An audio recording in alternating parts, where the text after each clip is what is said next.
Well, welcome everyone to Countdown to College, Navigating College Admissions Tests.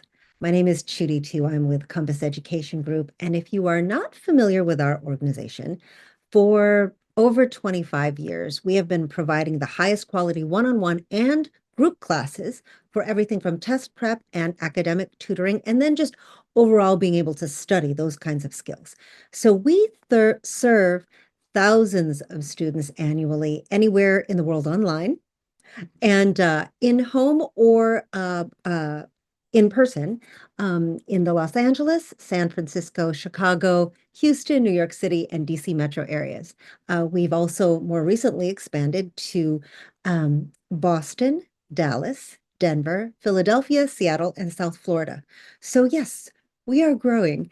Spread the word. So I know this is a very, very interesting time in one's high school and education career. So here's the road ahead, talking about the whole environment of college admissions testing. So think about it like journalism's 5 W's and an H, who, what, when, where, how, why. So why is first up, that it is why are tests important? I mean, what's the significance? Why are we still having them in 2025? And then second unit, if you will, is which test to take, digital SAT, paper ACT, or the soon to be in existence digital ACT. So we will discuss all the ins and outs of that. Thirdly is the when, creating a testing timeline and a preparation timeline and how that might look for you. Fourth is how. How do you prepare for the test and what kind of strategies? What would that look like? And finally, what? That is, what score did you get? What schools will you submit to? And whether or not you will submit those scores. So before I continue with this lovely journey, I'd like you to know that I understand this is not the most necessarily riveting information. You may zone out. In fact, one time my husband, I was practicing a presentation and he literally fell asleep in front of me because it's a lot. So needless to say, if you happen to zone out for just a little bit, this will be recorded. You'll get the recording. But also feel free to download at compassprep.com/guide, the digital guide that Compass comes out with every year. It's always updated. It has even more information than I'm able to provide for you today. So everything I say today is in those pages. Also, if you wish, if you're old school like me and you might want a hard copy, feel free to call or email our office and we'll send you one, no charge. So let's get started on this exciting journey. So to help me just illustrate all of the steps that we'll be taking, let's just say we have this hypothetical student named Sally, student, and we'll kind of walk in her footsteps as she goes through this whole testing process and college admissions process. So if you look at this, she has a college wish list. This is her bio. You can take a look at it. And if you look at all of this, now there are no test scores here yet, but this is, shall we say, her package.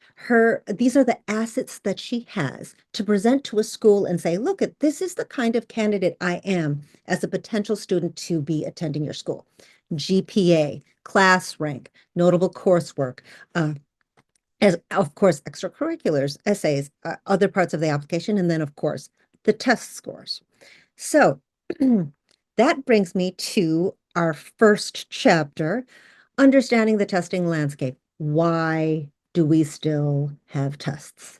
And in fact, why are more and more schools going to test recommended, highly recommended and emphasized, or even test required? So at this point, I always like to show a little cartoon for a little levity, because let's face it, the scores are not this important. At the pearly gates, St. Peter will not be asking you your SAT or ACT scores. However, we do know that they are important. So to understand fully, where we are today, let's go a little bit back in history to, pre-pandemic times. Should I call it PP, pre-pandemic? This is what the testing policy looked like. Okay. So a good two-thirds, just so you know, this is all in the guide that I had told you about, and even in more detail, you can look up or type in if you're looking at the digital form, whichever school, and you'll see what are their testing policies, etc. So the pre-pandemic testing policy breakdown here, this represents the 400 plus schools that we at Compass track, and it's a good harbinger for where the rest of the country is as well. So back in those pre-pandemic days, a good two-thirds, almost two-thirds, the test was required. A test was required. And then test optional had already existed, a good almost around one-third. And then there was a very small percentage that was test flexible. Let's flash forward to today. Now, just so you know, these numbers are constantly changing. This little red slice is constantly edging up, up, up. In fact, the latest domino to fall was less than 2 weeks ago. Ohio State said, yes, we now require tests for admissions. So where we're at now is that uh, roughly between 7 and 8% of these top colleges require a test. Then you have these two very large pie slices, the yellow and the green. Now, the green is test optional, temporary. You want to keep your eye, if the schools that you are interested in, if any of them fall in this pie slice, this is important because since their test optional policy is temporary, at any minute they might go, up, we change our mind. As you can see, Ohio State just did. Now, the test optional, the yellow pie slice, these are institutions that have firmly committed, we are staying test optional forever, okay? And then the final small slices are the test-free temporary. They might be experimenting. And then this navy blue test-free, that's like the Cal State system. You see the schools that if you have a test score, they're not going to look at it. They are completely blind to whatever test score you have. Now, I do want to quick say that test-free is actually a little bit of a misnomer because it's really not test-free. It's ACT or SAT test-free. Because what happens a lot of times, especially when you see these test-free schools that are very competitive, they rely so much more on the AP tests. By the way, how ironic that AP tests are administered and created also by the College Board, which creates the SAT. So it's kind of funny. I feel like it's a bunch of smoke and mirrors. It's like, we're test free, yes, but you're required to submit 3 AP test scores or even all AP test scores that you take. Some schools have that requirement.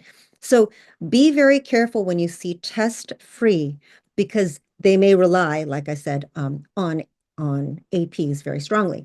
Now, just to give you a definition of what test optional officially means, it means that an application is complete with or without a test score.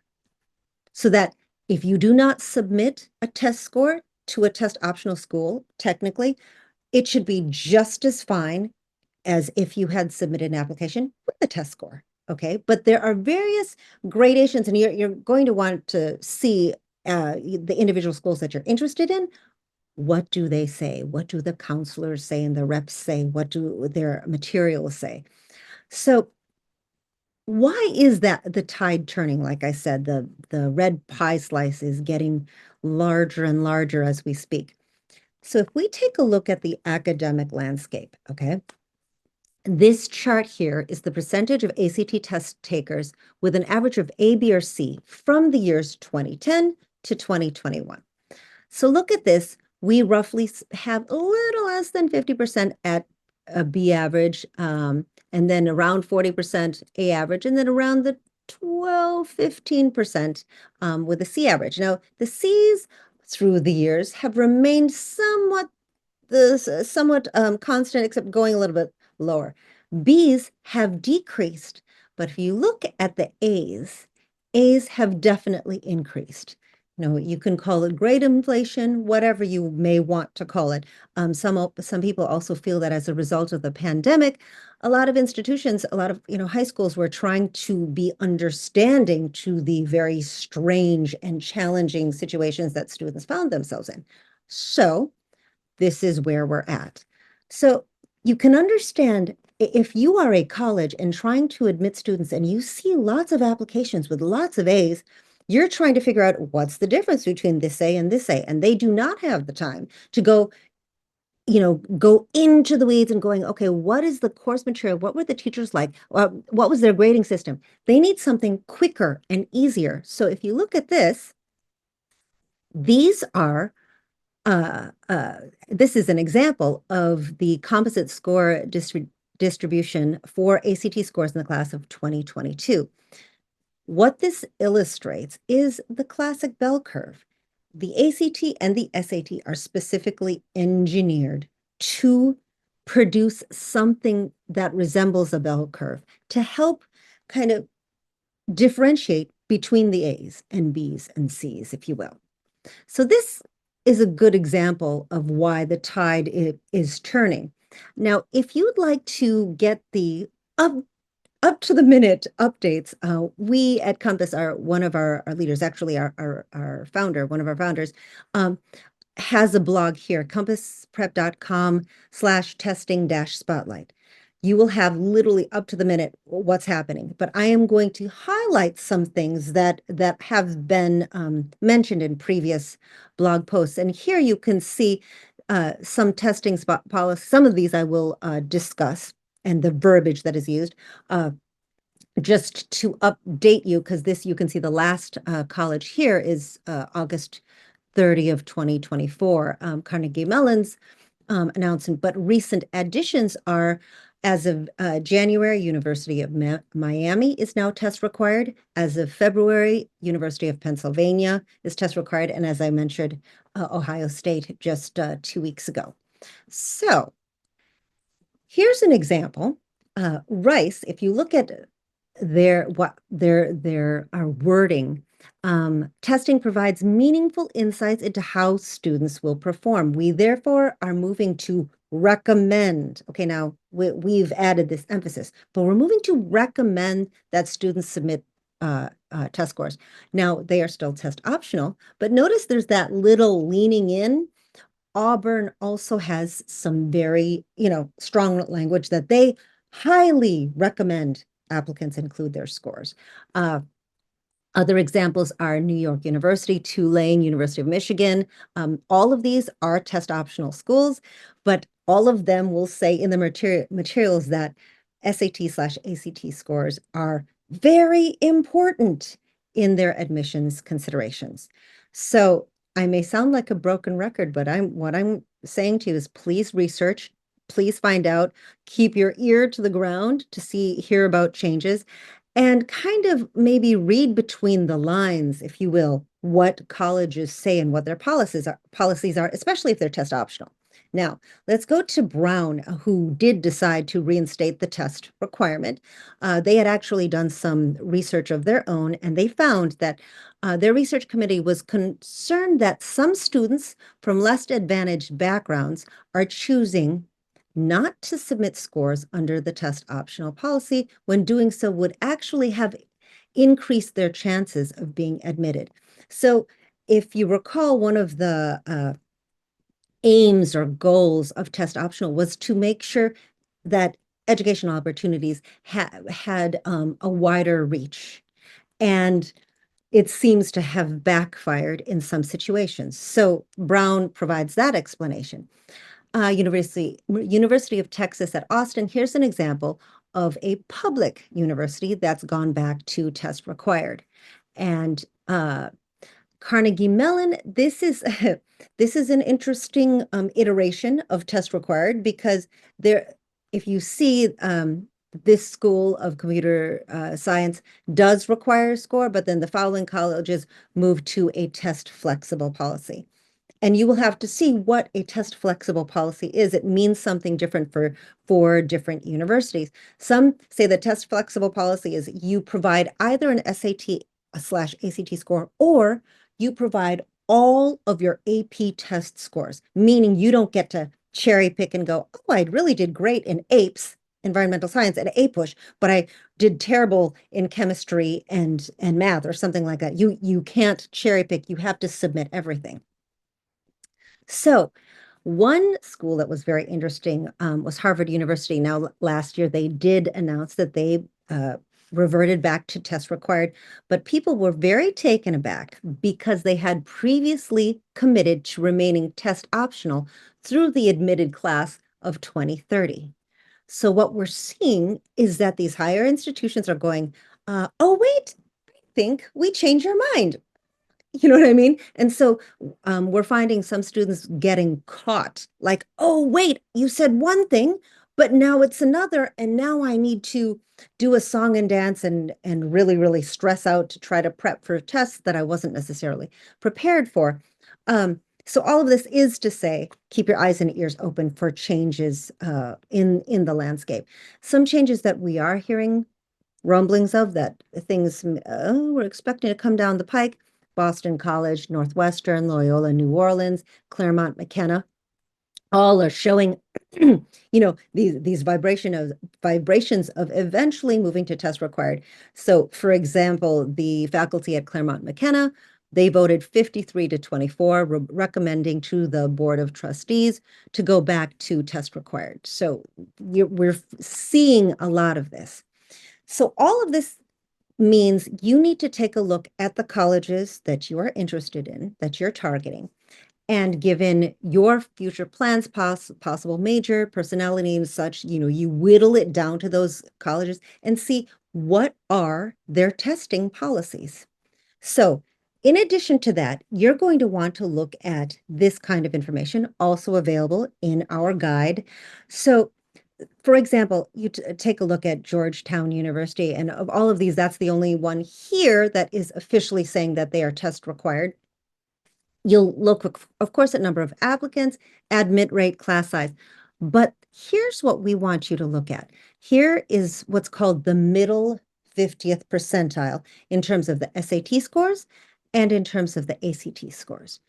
So this is it provides a target. And so if human psychology, we work better when we have a goal to aim for, literally a target to shoot for. So if you think of this middle 50th percentile, what it's like football football goalposts. Tongue a little stuck there. Sorry about that. Goalposts. And you're trying to, let's say, kick the football of your application in between those goalposts. And all that does really is make sure that you have a pretty darn good chance of being accepted. Does it mean you're a shoo-in? No.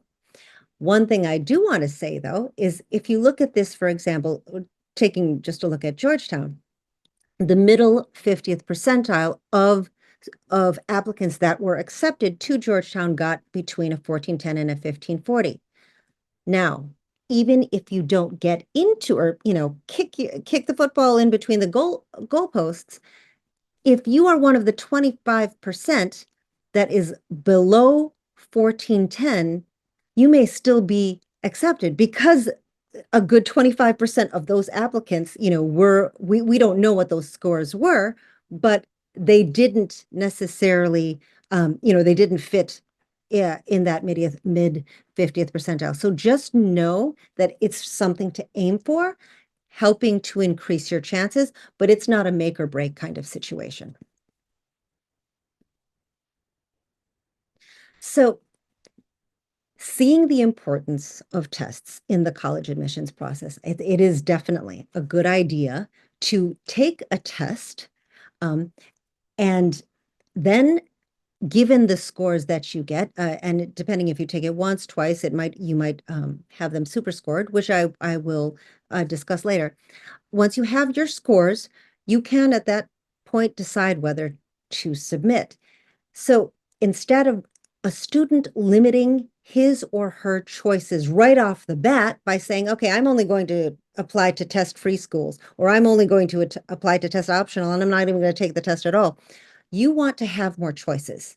You want to come from a more powerful position. By taking the tests, you have basically some arsenal, if you will, and then you can decide whether to use it. So, since you want to take a test, you got to figure out which one are you going to take, the SAT or the ACT. And something I definitely do not recommend is trying to take and study for both. That is the equivalent of, let's say, having a limited amount of time, resources, money, and you're trying to build two houses at the same time. It's just not a good idea.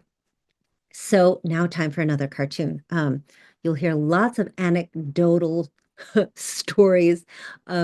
Here we have a mother telling another couple, we were originally thinking SAT, but then Noah's admissions advisor told us left-handed students born on Tuesdays do better on the ACT. I've heard it all. I've heard that, girls do better at this, boys do better at this, athletes do better at this, blah, blah, blah. Actually, what's best, there's no truth to that. It might be true for that person, but as a general rule, no.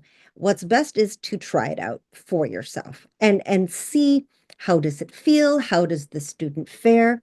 So I like to point out some key points of both the SAT and the ACT. Just if you're not familiar with it yet, you know what you're getting into. So here's some key features of the digital PSAT and SAT. I'm just going to say the SAT, which also includes the PSAT.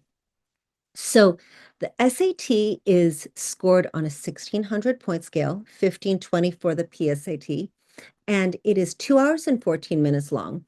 It is what's called stage adaptive rather than static. I will get into that in a little bit. And then it's an even split between verbal and math content. So this is what it would look like. A score will be anywhere between 400 and 1600. And each, like the verbal is first, and then the math is second. Each halves, you get a score between 200 and 800 for a total of 2 hours and 14 minutes. And you can see here, you will take the first verbal module, which is the same module that everyone gets, and then you will either be led to the verbal 2A or verbal 2B. Each of these are 32 minutes long. You get a 10-minute break in between, and then the same thing with the math. Everyone gets the same first module, and then you'll be guided to either 2A or 2B, and each of those math modules are 35 minutes. So how adaptive testing works is you take that initial module. This is for both math and verbal. If you get less than 2/3 correct, and this is approximate, okay? Less than 2/3 correct, you'll be led to the easier path or the easier module, module 2A. And conversely, if you get greater than 2/3 correct, you will be led to the harder path. So what you'll see is that for both paths, you have the same amount of moderate level questions, but you can see that for the easier module, you get more easy questions. For the harder module, you get harder questions. And by the way, making the test stage adaptive allowed the College Board to make the test a lot shorter. So, which is something that everyone loves. Now, the ACT is different. It is paper for now. Key features here, it is that it's scored on a 36 point scale. It is 4 sections, 2 hours and 55 minutes total. There are long passages in reading and in English. And then there is a science section that really there is no analog, no comparison to that in the SAT. And then you'll notice at the very end, there's an experimental section that has questions that students are supposed to try their best at, but it's not scored. Unlike, by the way, the SAT, where there are experimental questions, 2 in each module that are interspersed throughout. You never know which one it is. You just have to try your best. And by the way, this optional essay, no one takes it anymore. The ACT, I mean, almost no one. Just a few places like there's, I think West Point still requires it. So, oh, if you hear that, sorry about that. That is my Alexa talking. Pardon me for the interruption. So moving on, here is an illustration of the kinds of reading passages that you can get in the ACT. So notice it's pretty darn long, right? Versus what you typically, well, I forgot Amy Poehler. Everything hurts and I'm dying. Yeah, it can make you feel like that when you were trying to tackle these very long and sometimes archaically written passages. Now, the SAT a lot shorter and one question for just this one short paragraph, whereas with the previous passage, you'll have 10 questions with that long passage. Now, I do want to emphasize something. Most people automatically think that this one will be easier. And it's here's what's weird is because it can be, but something about, and I've noticed this with, because I tutor both the SAT and the ACT. I've noticed that with the ACT, because you have 10 questions, sometimes if you have a somewhat hard to understand passage, the 10 questions, because there are 10 of them, uh, by virtue of going through them, you actually are able to absorb and comprehend what the passage is about, and it in a way the questions kind of help you comprehend, so you don't get that advantage with the SAT. If a short passage confuses you, you're out of luck. You're just not, I mean, you guess, of course, but there's no strategy of you using the clues in the context like you would in the larger passages. So also to look at the science. Science is basically a so often people are like, "Oh, I'm so bad at science." Actually, you are not supposed to need any outside science information slash education to accomplish these passages. Really, they're more like reading passages that happen to be about scientific subjects and then have interesting charts or diagrams like this one. And what I've found is that the science passages are really, they're almost like puzzles. And the more you take them and study them, the easier they get for you. Kind of like learning how to do a Rubik's cube or something like that. So the SAT or the ACT, let's compare just down to the nitty gritty, the nuts and bolts. If we look at the SAT and ACT math, basically, the SAT is 1.6 minutes per question. The ACT is 1 minute per question. So the ACT is what's referred to as a speeded test, which means that it requires you to answer the questions more rapidly. Now, some people feel that the ACT, as such, the questions are more direct, whereas the SAT is definitely known for those long, somewhat confusing word problems that they have a lot of. So again, this is why we want you to test drive both kinds of tests. So verbal, let's do the same. SAT, it's 1.2 minutes per question. The ACT, if you notice, we've also included the 30-minute science because it's more of a verbal type of exercise than a math one. In fact, in the ACT math, it's very, very basic arithmetic math. You're not even allowed to use your calculator in the science portion because it's so basic. And here you only get 0.6 minutes per question. So that's something else you want to consider when looking at both tests. Now, you probably heard of the new ACT, which will be digital. And people are like, wait a second, another change in the test industry? What is changing? So let me just go through it with you very briefly. The science test will now be optional. Yay! So the remaining test, which that will be what everyone, if they take the ACT, that's what they're required to take, is what's called the core ACT, the ERM, English, Reading, and Math. So now you see it'll be leaning more, the core ACT is leaning more towards the verbal, two sections verbal and one math. And it will be 2 hours long and about 2 hours long and contain 44 fewer questions. And the average of these sections will form the composite score out of 36. So you can see, kind of taking the hints of the College Board, like, wow, those are good ideas. Let's make it shorter, fewer questions, etc. One thing that's good to note, the ACT is not stage adaptive, uh, unlike the SAT. So it'll still be static, even though you will be able to take it on a computer, and hence the digital nature of the new digital ACT. So the experimental portion that I showed you on the chart on the diagram was at the very end of the test. Nope, gonna be interspersed throughout the test, just like it is now in the SAT. Other revisions include shorter passages. That used to be, in my opinion, the number one reason why I found my students going, no, I think I'd rather take the SAT because I don't like the long reading passages. Well, guess what? ACT decided to shorten their reading passages too. On the math, the answer choices reduce from 5 to 4, which is great, less to decipher or decide between. And then lastly, one passage in science will actually now address an engineering and design topic. That is something new. So when does it arrive? So what you see is that the new ACT is available next month. I mean, actually, in just a couple of weeks. And it can only be taken at national testing sites with devices for student use. You cannot bring your own device.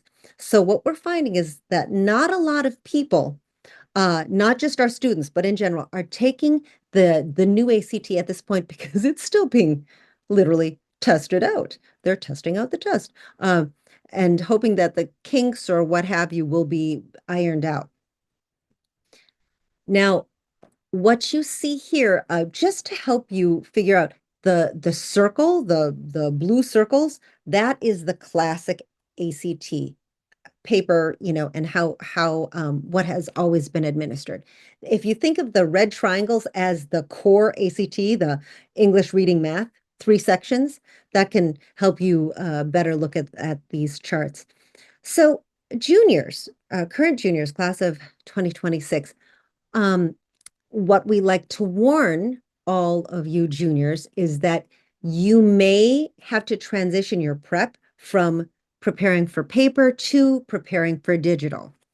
Uh, by the way, we have gotten a sneak peek look at the new ACT, and it literally just looks like a truncated classic ACT, just fewer questions, not a heck of a lot of a difference. So what we're guessing is that the preparation will be very much the same, but we want to find more evidence before we start making prepping students for that. So how does a student take in all this information, and what should they do in preparing for a test? So testing choices for juniors. Okay, for any of you current 11th graders, what we recommend choosing is either the digital SAT or the current ACT, because the staggered changes and everything like that make it very confusing, a lot of insecurity. We'd rather have a student come from a place of power and confidence. So if you notice what we suggest for juniors, present juniors, SAT is a great choice, or the current ACT. The new ACT is no diagnostic tests are yet available. Very, very limited test dates. Same thing with test prep timelines and materials. Those are very limited. So yeah, go with more of a sure thing. Now, sophomores, it changes a little bit because if you think about it, the classic ACT is not going to be available. It ends at least uh, at at a national testing site. It ends July of 25 this year. So sophomores, just look at the SAT and most probably the new ACT or the core ACT. So you take a test drive, you take a practice test of the SAT and the ACT, whichever version of ACT is best for you at, your the age you're at and where you're at in your educational level. And then what you'll do is you will compare the scores and see, uh, are you showing a stronger proclivity given your abilities and tastes towards one or the other? So here's a concordance chart that we have available in the test guide. We also have some other toggling mechanisms that you can use or type in scores, all sorts of things available at the Compass website. So here's an example. One student, they took a practice ACT, got a 22. practice SAT got a 1200. So what you do then is see those lines, you look at where those lines intersect, and you can see that they intersect at that yellow star. And this person favors the SAT, basically how their brain works, how their energy level works, even attention level. The next student, they took the ACT, got a 31, and SAT got a 1400. So what you'll see is here in this case, that point of intersection is in that gray zone, the judgment call. And so at that point, a student is encouraged to decide, well, which test dates do I like better? Which test do I like better? Uh, the timing of things. I mean, energy wise, if you're taking the paper ACT, that's 3 hours. If you poop out quickly, if you tire out quickly, you may want to go to the SAT. So there are a lot of considerations that a student should really take into account when deciding between one or the other. And top of the list is take a practice test of each. So like I said, you want to take a test drive. And what I want to tell you that is when you take tests, for example, through the College Board, they will give you a report like this, which is really, it's very limited. It's sparse. It doesn't give you a lot of information. It just says, well, in this area, you got this much incorrect or correct, but you don't get to know exactly the topic material that you missed, what you might need to work on, what was your timing like. So what I do have to say is that Compass, our reports that are generated from your practice tests are very detailed, which you can use to strategize and figure out how best can I increase my score. And as such, I'm happy to report we are partnering with MBLA and waiving our fees for practice tests. The fees are waived for digital tests taken through May of this year. So please feel free to scan this code, and or you can speak with Heather and Laura for more details about taking these practice tests of the SAT and the ACT. I'll leave that up for a little bit so you can scan it if you will, or if you want with your phones and whatnot. So the next element is when creating a testing schedule, which test will you take, not just which test will you take, which test date will you take the test on, and then preparing from there. So what we suggest is usually a 3 to 4 month time frame that you want to start prep to the first time that you take a test. So let's go back to Sally student. She is working with Compass. And she takes the traditional timeline. It goes, roughly 11th grade to 12th grade. So the practice tests fall in winter. That's when you take them, and then figure out which one do you want to concentrate on, which one are you stronger in, or do you prefer? And then sometime in the spring will be the first sitting for an official test date, be it the SAT or the ACT. Late spring, of course, those are the AP exams if that student is going to be taking them or has been taking those classes. And then summer, possibly retesting. There are some test dates available in July or August. And then fall is a final retest. What we do find is a majority of our students do take the test twice. There are some that take only once. There are some that take greater than twice. So I mentioned the preparation time frame, or the wide berth that you give from the test to when you start preparing. So let's say you're working with a company like Compass or a private tutor or classes or what have you. We call it the golden ratio is one lesson per week, one practice test per month. So here you see this is the preparation schedule that Sally student adhered to. Uh, and speaking of one-to-one or small group classes, many companies provide this. Compass does. Just to show you what Compass does provide, we have the comprehensive one-to-one package where it's just a very, very targeted to your particular student or to you. Small group classes are wonderful as well. I have tutored both, do tutor both.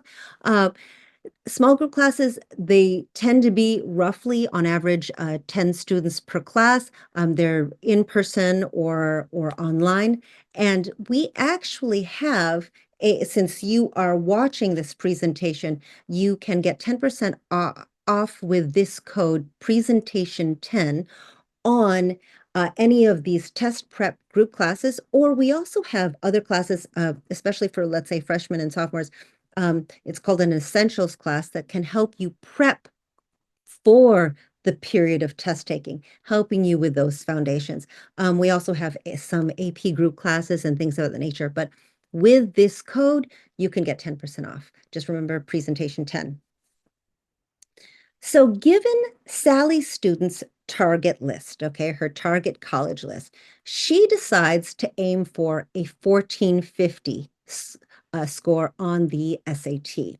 And if you notice, she just looked at all of these scores and kind of, looked at what's a good target for me to shoot for so that I can safely arrive in that middle 50th percentile for all of these schools.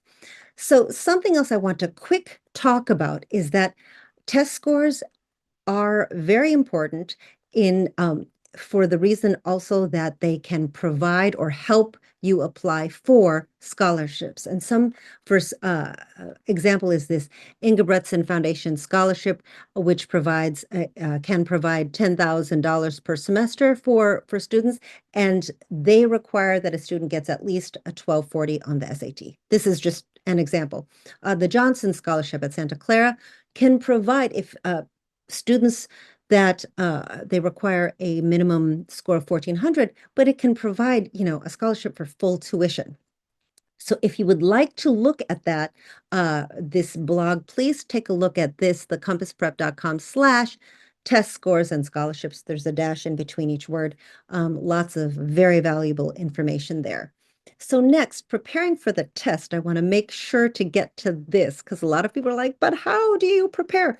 Now, be it you could buy the College Board SAT big tome from Amazon. You could work with a next door neighbor. You could work with Compass one-on-one or classes or any of the other companies out there.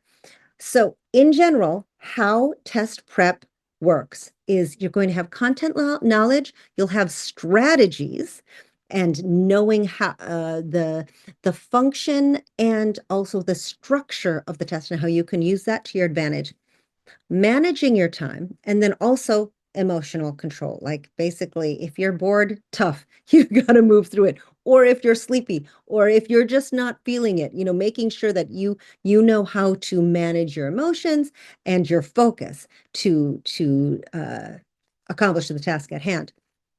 So let's take this math question as an example, which requires emotional control, content knowledge, and command of strategies. Take a look at one of those famous word problems. Angela makes a quilt only using solid blue fabric and floral fabric. For every 2 square yards of blue that she uses, she needs 4 square yards of floral. If she uses 6 square yards of blue, how many total square yards of fabric will she use for the quilt? So you think, hey, a ratio. They gave us 2 blue to 4 floral. 6 blue to what? So you're thinking, just double it, right? 6 blue to 12 floral. So you want to answer 12. However, this is a trap. So if you don't get anything from this presentation, remember that with either the SAT or the ACT, always look at what are they asking you for, exactly what they're asking you for. They didn't ask you how many yards of floral fabric. They're asking how many total square yards of fabric will she use. So really, the answer is 18. You did the right math. You just didn't answer the right question if you answer 12. So that's just something really, really important to remember. Another thing that I like to bring up, this is from the ACT math section. So look at the difficulty distribution here. This is just another example of how to use the test structure to your advantage and strategies. So the green Rectangles, those are the easy tests. This is form A through K. Those are different test versions. And red means very difficult. Yellow is the intermediate. And so a common thought is you have 60 minutes for this, and there are 60 questions, so that means 1 minute per question. Wrong. Because if you think about it, these questions are easy. These ones are really difficult. So technically, you would want more time for these difficult questions. Now, if you are a higher scoring math student, I would suggest, hey, shoot for maybe doing this third. Like if you think, 20 minutes, 20 minutes, 20 minutes in terms, or 20 questions, 20 questions, 20 questions. Don't think minute per question here. Maybe do 10 to 15 minutes for the first 20. Maybe you could do 20 minutes for these middle 20 questions, but if you take less time in that first third, the last third, you have banked extra time to do those really tough questions. Now, if you happen to despise math is not your jam.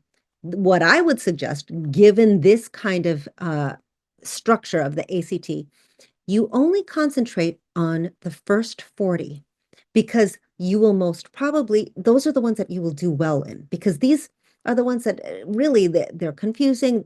Like I said, it's not your jam. The first 59 minutes, you concentrate on these 40 questions, and then the final minute, that's when you just fill in the same letter for these final 20 questions. And because of the laws of probability, you'll probably get more of these right. So that's just an example of the kinds of strategies you can use. So I'm just making sure we're on time. Different examples of timelines for preparation. So I want you to definitely consider what things that you have in your schedule. Do you have weddings, travels, football games, ballets, concerts, what have you, big projects, internships, any of those kinds of things that a student has, you need to manage and take into consideration. I once had a student, bless his heart, he scheduled his ACT the day after his prom. Needless to say, that score was terrible and he had to take it again. So just remember to plan wisely. So here's an early timeline for preparation. Some students choose to start like even the summer before junior year. Maybe they're seeking national merit recognition. Some athletes and things like that, they require this. The traditional, that's the one that that's the time frame or timeline that I walked you through. And then there's the deferred. Nothing wrong with that. Deferred, that's, little to no prep in the summer prior to 11th grade and even throughout 11th grade, maybe some prep in late spring, but mostly done in the summer before senior year. I have had those kinds of students as well. So just so you know, a good 2/3 of all of our students abide by this traditional timeline. And then about a sixth do the early and about another sixth do the deferred. So the final step is taking the test. So let's go back to Sally's student. She uh, decides that her goal is the 1450. She took the PSAT and had gotten a 1080, and her practice SAT score, which I tell you about, taking a test drive at the beginning of your test taking journey, she got a 1220. So she wants to increase by a little over 200 points, which is aggressive. It's a great goal to shoot for, but it does take a lot of hard work. So she takes practice tests. These are the scores that she gets. Then she has an official sitting, and her very first SAT, she gets a 1400. 650 math and 750 verbal. 750 verbal, that's pretty darn good. So she realizes, okay, I really want to get that math score up though. So she studies some more, tutors some more, takes it again in October of senior year. She does increase in her math, but her verbal went down a little bit. Never fear, because of super scoring. And by the way, a majority of schools super score, but not all schools super score. So you need to check and see where, again, the schools you're interested in, where they lie. But super scoring, Sally's student now gets a 1440. So How super scoring, I just show you how super scoring works on the SAT. How it works on the ACT is like this. A student sits for the April ACT and got the following scores. In June, got those scores. Now, if you notice, the composite score is 26 each time. So there wasn't a lot of prep in between these two test dates. However, because of super scoring, you take the highest scores in each area. So in math, it was a 27, reading a 27, English a 29, and science a 27, which then the super score for this student is 28. So that's why we suggest to our students that you take the test more than once. And then at that point, when you have your test score, you decide it's the final question to submit scores or not to submit scores. So you will want to talk with your college counselor very in great detail about this, because as you know, as I mentioned before, just because you don't hit that 50 mid 50th percentile mark doesn't mean you won't get in. There's a good 25% of students who were accepted who got a lower score than that. And I think that's something that a lot of students didn't realize with the whole test optional policy. So Grinnell College has uh, these great rules of thumb, if you will, in terms of to submit or not to submit. If you get this score you hoped for, of course, submit. Even if your score isn't above average for Grinnell, it might behoove you to go ahead and submit because it might be solid for your background, your community, your high school. And then finally, a high score can offset a low GPA. So those are all things to consider. So going back to Sally's student, if you notice 1440, her score is well within the mid 50th percentile ranges of the schools. And so she ends up submitting. She doesn't withhold any her scores from any of the colleges. Now, here's what's interesting. Sally's student decides to go to Boston College. She gets accepted there. If you notice, however, she got a 1440. It's not within that middle 50th percentile, but she was still accepted. So happily ever after, after a lot of hard work and determination, Sally arrived at a good school for her. And that's what we hope for every one of you. And before we go on to the questions and answers, I just want to remind all of you that it is a complex journey, and just the beginning of it, the beginning of this journey through the testing process. So maybe you took notes. Don't worry if you didn't, you'll get the recording or you can always get the guide. At Compass, once again, we offer group classes and one-on-one test preparation. Please feel free to call the office if you have any questions whatsoever, because literally that's what we're here for. We're here to help you navigate your next steps, and it can be very, very confusing. And these calls or consultations are completely free of charge, just so you can, ascertain where are we, what should we do next. Our mission is to help as many students as we possibly can. And so remember to keep positive on this testing journey. Watching this presentation was just part of it. So thank you for tuning in. And I like to close with a quote from Zig Ziglar. He is an author and motivational speaker. And he said that if you are not willing to learn, no one can help you. But if you are determined to learn, no one can stop you. And we at Compass, we are determined to make you unstoppable. So on that note, please feel free to ask questions, type them in the chat. I know Laura will field them my way and maybe even answer them if they're in your purview. So Yeah, while we're letting people sort of digest and type in any questions that they might have, I just want to say thank you again. You're always so informative and you're always completely up to date on all of the happenings. So if there aren't questions, it's just a testament to your thorough job and just articulate and always testing and the consideration. So yes, if anyone in the audience has a question, now is a great time to drop it into the Q&A.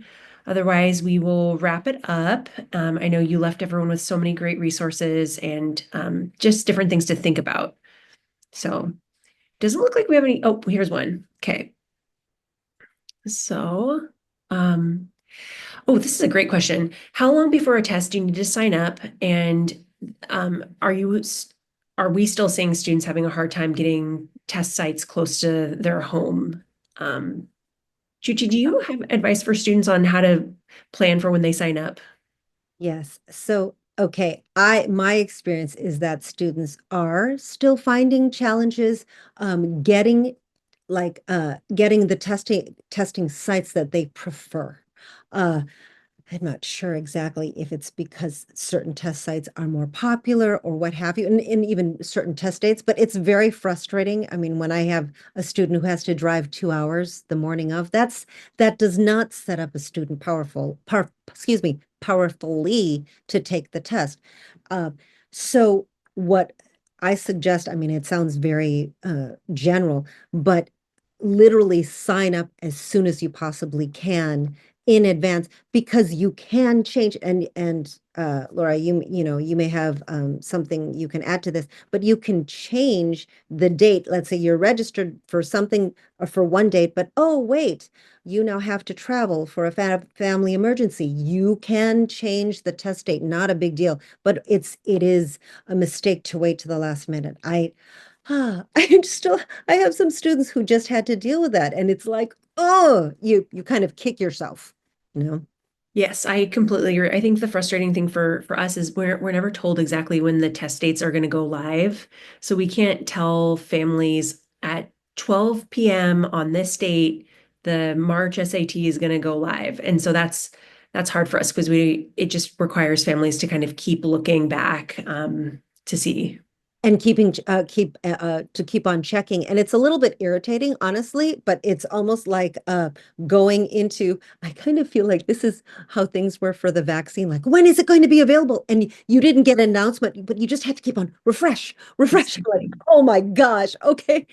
It's something very similar. It's like early bird gets the worm. Very frustrating when you have the desire to be there, but oh, you just didn't happen to click 10 minutes ago and whatever the spots filled up. It is very frustrating. I don't know the solution except just to be persistent. Exactly. Agreed.